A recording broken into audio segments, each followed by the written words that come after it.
除了我们期待已久的 USB Type C 之外呢，苹果还要给你更多。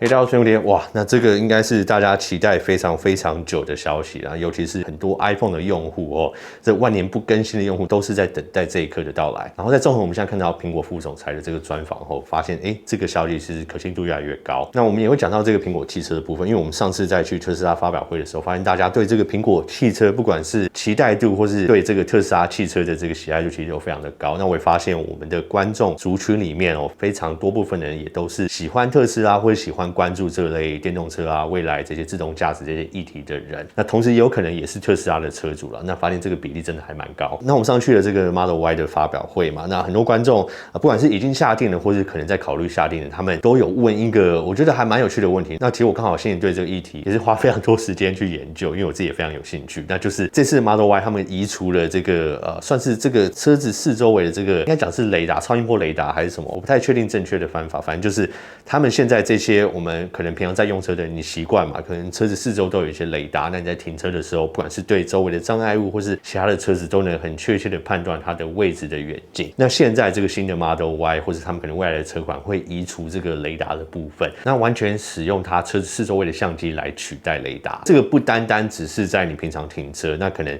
更长远的在你自动驾驶或是平常在行车的时候判断周围的物体，也是完全用视觉、用相机的方式来取代。那很多观众就会问说，那这样到底在你实际使用上会不会造成一些不方便？那其实在我现在自己使用的车子也是停车的时候蛮依赖这个雷达吼。那尤其在台湾，那你可以说在台北啦，在任何城市都是一样，你停车的车位都是比较小。那有时候当然是也蛮需要这个雷达去避开可能去撞到一些角落或是障碍物或其他人的车子。那以目前看起来呢，现在在特斯拉的新款车子移出这个雷达之后，单纯只用相机的部分，其实在很多部分它的功能都还没有跟上。应该说可能是未来的软体更新啊，或是说他们有其他的方式会去取代在这个周围物体远近的判断。但是在目前，如果你就是买新的 Model Y 然后去测试去停车的时候，在这个距离的判断或停车位置的判断，其实完全就只能靠你的视觉来看。那这种时候，在它目前相机设置的位置部分，其实会造成很多前面底部的死角啊，或是侧面边角底部的死角。那这个目前可能还没有办法很直接的去避免。那以我们目前知道苹果汽车他们走的方向，或是他们里面找人才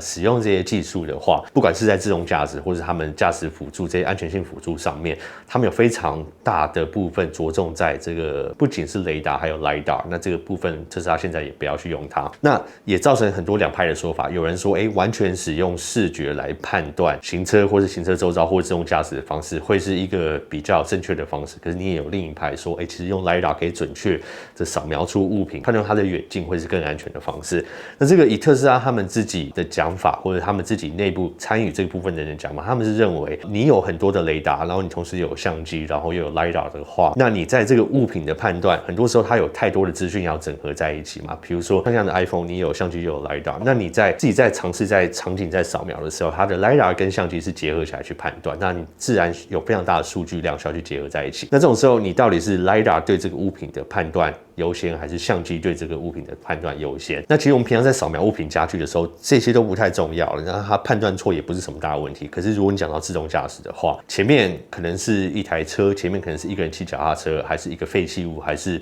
一包垃圾在那边，这个对你当下如果行车速度很快，你要怎么去改变方向或是判断，或你侧边有什么其他车的时候，其实就攸关到生命。那他们也认为呢，这样让你需要收集跟判定的数据变少简化，那可以让它完全的专注在一个单一，就是像我们现在讲的视觉方式去判断它的场景，可能对这个数据的收集或是安全性的判断其实是更有帮助。那长远看来，我们也要来看看到时候苹果汽车推出来的时候，会不会还是使用 LiDAR？ 因为现在 iPhone 上面有 ，iPad 上面有，那据我们现在所知道的，现在要推出的苹果眼镜上面也是使用 LiDAR 的技术。那当苹果已经投资那么多在这个部分的时候，那未来汽车要完全转为视觉的方式去使用自动驾驶或是判断的行车安全的时候，他们有没有足够的数据量去做这样的事情？那这个部分我们就拭目以待。好，那再我们就讲到这个 iPhone 15，大家现在很期待，就是它的接口可能终于会换成 USB Type C， 而且还不止，苹果还会给你更多，不仅会换成 Type C， 还会支援雷电，至少到雷电3。那这部分就很让人期待，就是说它不仅是可以支援更高速的传输，那它可以支援的设备或同时间外出上面，其实你雷电上面在串接上面，它的扩充性有更大。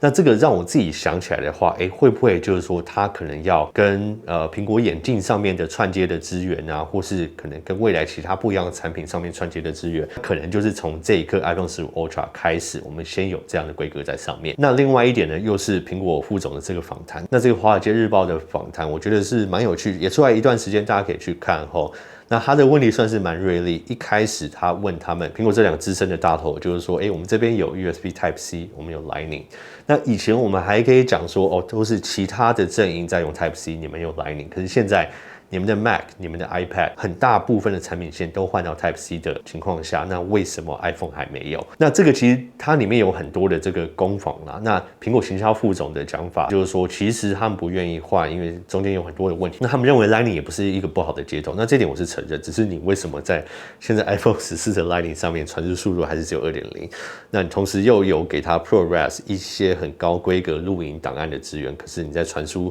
的规格上面却给那么低，那这个如果在当下的话，我就会去问他说，这个到底在搞什么？那其实当下这个华尔街日报也是问的非常的直接啊。那他们是说，其实换成这个接头会造成非常多的电子垃圾。那长年以来，难道先前的 iPad 换过来，或是你们可能早在2015年 Mac 开始支援这个 Type C 孔的时候，就把全线的产品也这样更换过来？那你不觉得这7年来会造成更少的电子垃圾吗？那我知道啊，他其实就是一个苹果的员工，他必须要用防守公司的方式去讲，或者说他们内部有很多不一样的想法跟研究，这我不知道。那再来呢，华尔街日报有问说，那我们现在都知道嘛，在欧盟有这样的规定，可能最晚你2024年要做这样的更换。那苹果行销副总的回答是说，对，我们没有办法，我们也需要去遵从这个规定，我们也要去守法，去照他们的这个方式做。那这个就代表说，苹果全线换到 USB Type C 是迟早的事情，可是他也没有很确切的给出来说会是明年 iPhone 15就一定换到 Type C。但我们再结合现在的消息看来，我认为可能性是非常高，而且